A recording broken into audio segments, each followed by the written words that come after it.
While the eyes of the world are fixed on the Iranian coast, a second front has opened up, right inside the halls of the Pentagon. In the last 72 hours, the Secretary of the Navy, John Phelan, was shown the door, effective immediately. He's not the first, and he won't be the last. From the Army's top general to the chairman of the Joint Chiefs, the most powerful military in the world is undergoing a cleansing unseen in modern history. Is this a necessary move to win a war, or is the U.S. military being hollowed out from within? Today, we're looking at the Pentagon Purge. On April 22nd, the bombshell dropped. John Phelan, a billionaire businessman and major Trump donor, was ousted as Navy Secretary. The timing couldn't be worse. The U.S. Navy is currently enforcing a high-stakes blockade of Iranian ports. So why fire the guy in charge of the ships during a near war? Reports suggest a massive fallout with Defense Secretary Pete Hegseth. The issue? Shipbuilding and aggression. Hegseth reportedly felt Phelan wasn't moving fast enough to counter domestic critics or push the Navy's expansion. He's being replaced by Hong Kao, a 25-year combat veteran and a hard charger. The message from the White House is clear. If you aren't 100% in lockstep with the new doctrine, you're out. This isn't just about one man. This is a systemic overhaul. Since taking office, Hegseth has cleared out what he calls the leftist bureaucracy. General Randy George, Army Chief of Staff, gone. General C.Q. Brown, Chairman of the Joint Chiefs, gone. Admiral Lisa Franchetti, Chief of Naval Operations, gone. The administration's argument is simple. The military has become too focused on DEI, diversity, equity, and inclusion, and woke social policies. They argue that while America was focusing on pronouns, China and Iran were focusing on hypersonic missiles. But critics, including many in Congress, are terrified. They argue that firing combat-tested leaders in the middle of a conflict with Iran is a recipe for disaster. You're losing decades of experience, exactly when the red buttons are being hovered over. Here is the part that should worry every American. This purge is happening while the U.S. is in a fragile ceasefire with Tehran. The new leadership in the Pentagon, led by Hegseth and Kao, is significantly more hawkish. By removing the old guard, Trump is clearing the path for a much more aggressive military posture. No more hesitation, no more wait and see. If the blockade fails or Iran pushes back, the men now in the room are far more likely to pull the trigger. The U.S. military is built on civilian control, and a president has the right to choose his team. But we are in uncharted territory. Never before has so much top-tier leadership been removed during active operations.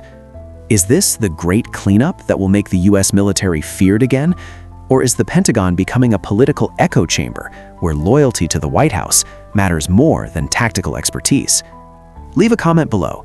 Do you think the military needed this purge, or is it a dangerous gamble with national security? Don't forget to like and subscribe for more deep dives into the shifting power in Washington. Now let's talk about other problems. Trump has caused plenty of them. The war between the U.S. and Iran has been grinding on for nearly 2 months, but today we finally have a reason for some cautious optimism. Both sides are headed back to the table. Iran's top envoy, Abbas Araghchi, just landed in Islamabad, and trust me, he's not there for the scenery. The New York Times reports he's prepping for a massive new round of negotiations. The White House just confirmed the date, April 27th. Washington is sending in the heavy hitters, their special envoys. This is a huge deal. Why?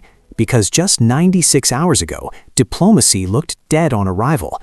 Back on April 21st, a meeting was scrapped just hours before the doors opened. Trump was telling everyone a deal would be signed tonight. Well, the sun went down, and the deal never happened. This is now their third attempt this month to stop a total collapse. So, why are we on the brink?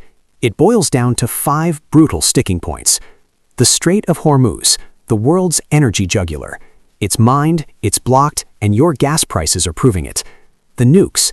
D.C. wants a total shutdown. Tehran says no way. U.S. intel says Iran now has enough enriched uranium for 11 nuclear bombs. The sanctions. Iran wants a total wipeout. The U.S. is only offering crumbs. Reparations. Tehran is actually demanding cash for the damage caused by U.S. airstrikes. The endgame. The final terms to stop the shooting for good. The gap between these two is a canyon. Yesterday, Trump told the press he isn't planning to go nuclear, saying no country should ever use them. That sounds great, right? But in the same breath, he reminded everyone that U.S. conventional weapons have already leveled Iranian infrastructure. Tehran isn't playing nice either. They're now threatening to strike Saudi Arabia if the kingdom keeps backing the U.S. naval blockade. Meanwhile, that blockade, it's still bone-crushing. U.S. minesweepers are working the strait, but the flow of oil is still just a trickle. So, here is the bottom line. The ceasefire is holding, but it's paper-thin. Diplomacy is moving, but at a snail's pace. April 27th is the make-or-break moment. Will they break the deadlock, or are we headed for an escalation we can't pull back from? We find out in 48 hours. Do you think Trump's maximum pressure is actually working, or is it pushing us towards a nuclear disaster? I'm reading every single comment, so let's hear it. Also, subscribe to the channel. We're tracking every move in the Pentagon and the Persian Gulf, so you don't have to.